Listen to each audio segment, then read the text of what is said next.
Bonjour, cette vidéo présente les différents éléments d'intégration que l'on peut rencontrer lorsque l'on travaille en coordonnées cylindriques, c'est-à-dire les éléments volumiques, surfaciques ou linéiques. Tout d'abord, pour paramétrer la position d'un point dans l'espace par des coordonnées cylindriques, nous avons vu qu'en coordonnées cartésiennes, il nous fallait trois longueurs, donc x, y, z, pour paramétrer la position du point M. En coordonnées cylindriques, nous utiliserons un vecteur ER défini donc par l'origine et la projection de M dans le point XY par exemple, ce qui nous permettra d'utiliser non plus trois longueurs mais une longueur qui étant la distance O, la projetée de M, donc petit m, et un angle θ ainsi que la coordonnée Zm. Nous obtenons une nouvelle base orthonormée directe, donc ER, Eθ, Z. Le vecteur OM s'écrira ainsi RER plus Z porté par Z0. Et donc nous aurons encore une fois trois coordonnées pour positionner le point M dans l'espace. Mais une de ces coordonnées sera donc un angle. Nous pouvons facilement passer des coordonnées cylindriques aux coordonnées cartésiennes, donc en projetant le vecteur O petit m sur les vecteurs x0, y0.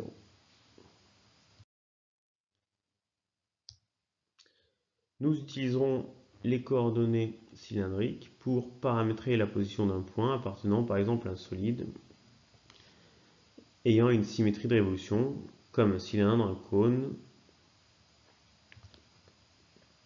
Donc ici pour le cylindre, nous avons donc défini trois plans de symétrie et nous pouvons donc utiliser une base liée à ce cylindre permettant donc de positionner le point M dans le cylindre avec les trois coordonnées donc R, θ et ici ym. Nous pouvons utiliser les coordonnées cylindriques pour paramétrer la position d'un point sur une surface. Donc si l'on travaille donc sur un cylindre donc d'axe de révolution OZ0, si nous prenons Z égale constante, nous allons travailler dans un plan donc x0, y0.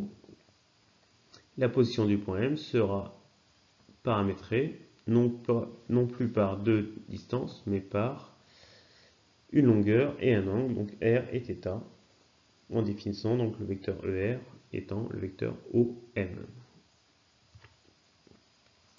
Si l'on prend maintenant θ constant, nous allons travailler dans un plan ERZ0, ou plutôt Z0ER pour le définir directement, et nous utilisons donc deux paramètres qui sont les deux paramètres de longueur, donc R et Zm.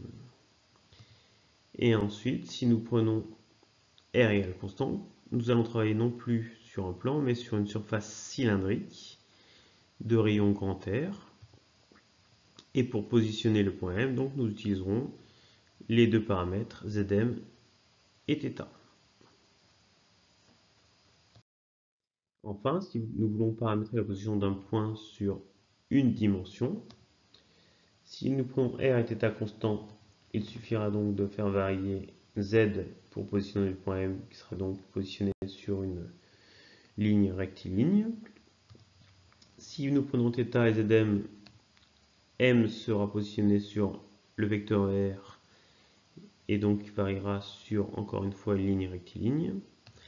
Et maintenant, si nous faisons varier θ en gardant R constant et Z constant, le point M va évoluer sur une ligne donc circulaire et nous utiliserons le paramètre θ pour le positionner.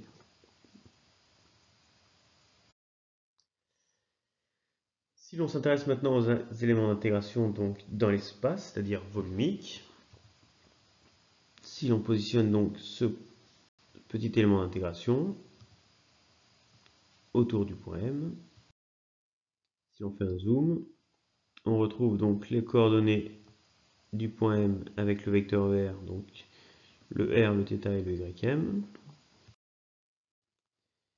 Pour obtenir cet élément d'intégration, nous faisons varier y autour du point M, nous faisons varier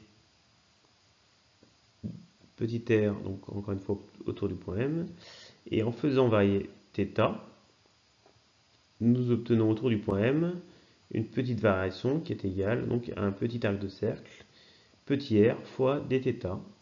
Nous obtenons ainsi un élément volumique d'intégration égal à r dθ fois dr fois dy.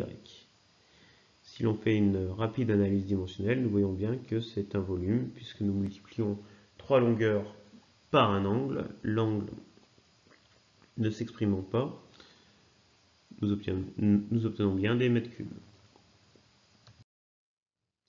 Si l'on travaille maintenant sur une surface, donc avec z égale constant, nous allons faire varier r, puis θ.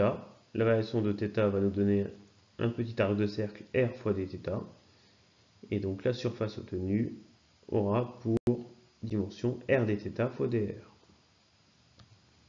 À θ constant, donc nous travaillons dans un plan donc z0r, on pourra faire varier donc z et r, et nous obtenons une surface donc égale à dr fois dz. Et enfin, à r égale constant, donc nous travaillons sur une surface cylindrique.